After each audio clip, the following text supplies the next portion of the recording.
One of the features of this fourth industrial revolution is that it doesn't change what we are doing, but it changes us. The difference of this fourth industrial revolution is it doesn't change what you are doing, it changes you. If you take genetic editing, right.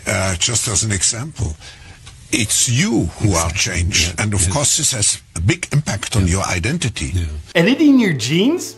Cool, I'll explain that later. But first, why do so many people consider this guy, Klaus Schwab, to be the most dangerous man in the world? Well, there's some reasons. A lot of them. You might remember Klaus Schwab as the puddle of liquefied feces who said, by 2030, you'll own nothing and be happy about it. Translated, that probably means by 2030, he'll own everything and he'll be happy about it. But how does he expect you to own nothing and be happy about it? Oh, he's got a plan. Now, I'll tell you about it in a minute. But before I do, a little bit about Klaus Schwab. He's the author of COVID-19, The Great Reset. What a grand opportunity indeed. Oh, and his book was published on July 9th, 2020.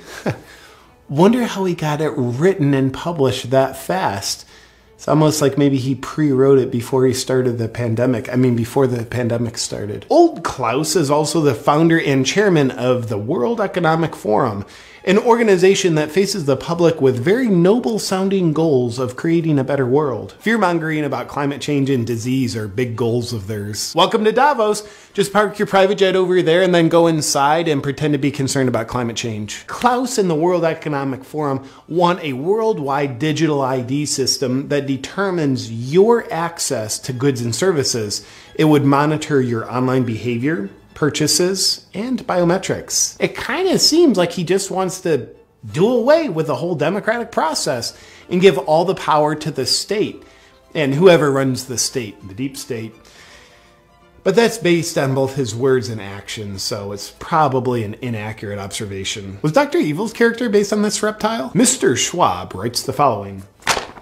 One of the greatest lessons of the past 5 centuries in Europe and America is this. Acute crisis contribute to boosting the power of the state. It's always been the case, and there is no reason why it should be different with the pandemic. Nobody ever elected Klaus Schwab to anything. This all just sounds like conspiracy, doesn't it? The World Economic Forum are good guys. Haven't you seen the headlines they pay for? Go green, right? Right? That's probably right. They truly are good guys. Accordingly, you'll be excited to hear that the lineup of World Economic Forum speakers at their annual gathering of elites in Davos included such benevolent humanitarians like Xi Jinping, the leader of the Chinese Communist Party, who's currently committing genocide, Anthony Fauci, who's arguably currently involved in crimes against humanity, and Bill Gates, who's arguably currently involved in crimes against humanity, and Australian Prime Minister Scott Morrison, who's arguably currently involved in crimes against humanity. What a great lineup! But my favorite Economic Forum speaker of all time is this reptile, Klaus Schwab's top advisor, Dr. Yuval Noah Harari.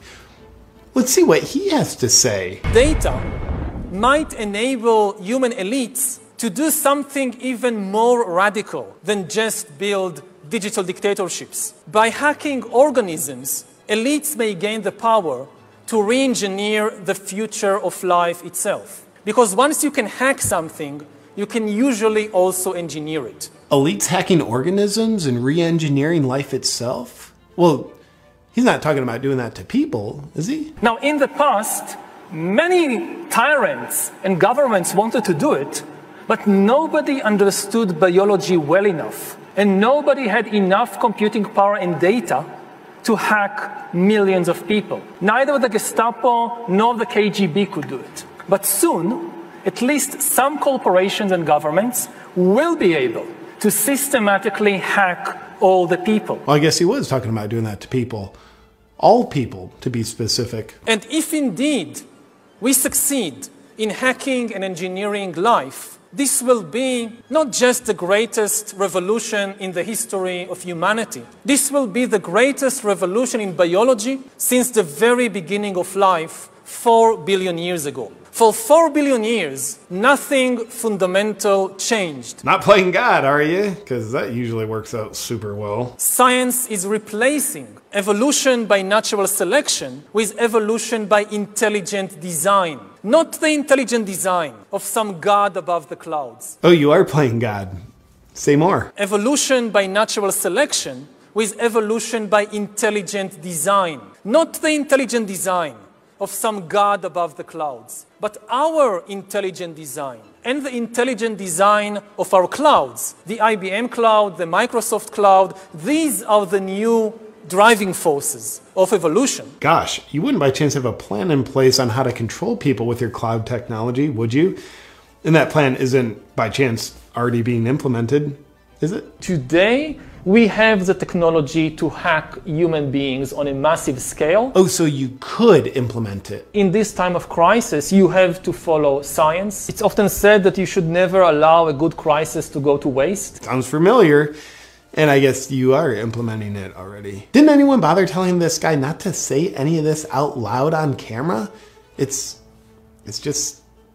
a lot of evidence. Surveillance. People could look back in 100 years and identify the coronavirus epidemic as the moment when a new regime of surveillance took over, especially surveillance under the skin. My brain, my body, my life, does it belong to me or to some corporation or to the government or perhaps to the human collective? This guy's revealing the whole plan. He's gonna ruin it. The World Economic Forum, out for the good of humanity.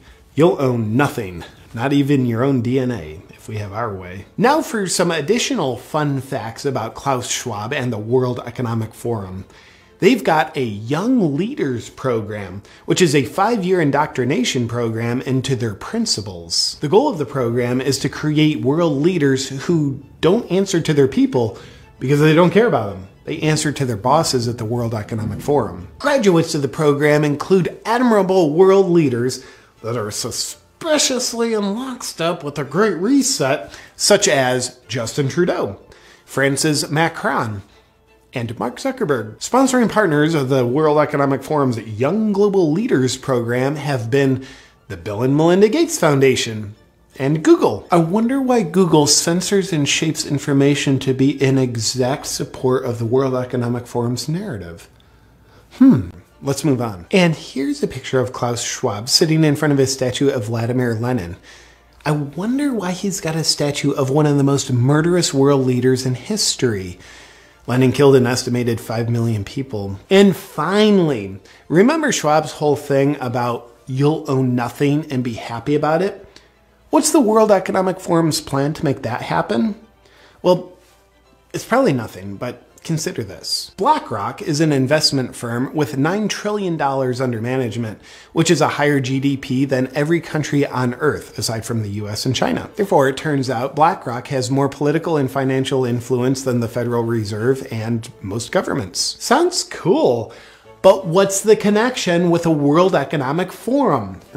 Well, again, and it's probably nothing, but BlackRock CEO Larry Fink is also just a board member of the World Economic Forum. Well, that's super convenient, and probably just a coincidence. Is the World Economic Forum and BlackRock colluding in corporatism, where an unelected corporate elite dictates top-down to the population? Well, they couldn't be doing that because they'd have to infiltrate the government, which they haven't done. Except for, in one of Joe Biden's first appointees once he took office, he named Brian Deese to be the director of National Economic Council. Brian Deese came from BlackRock, where he was a global head of sustainable investing, and now he's Biden's main advisor for economic policy.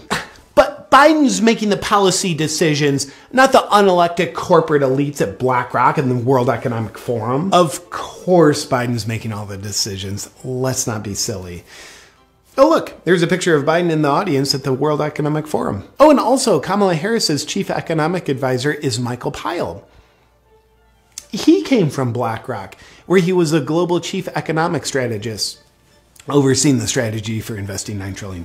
Well, it looks like corporatism, but it's probably not. But if it was, it would actually be a viable strategy for BlackRock and the World Economic Forum to own everything and for you to own nothing. Oh, fun fact, BlackRock is buying up single-family homes at an alarming rate, oftentimes paying 20 to 50% above asking price, so normal people like you and I can't own the homes. Now, there is an interesting pattern to all this.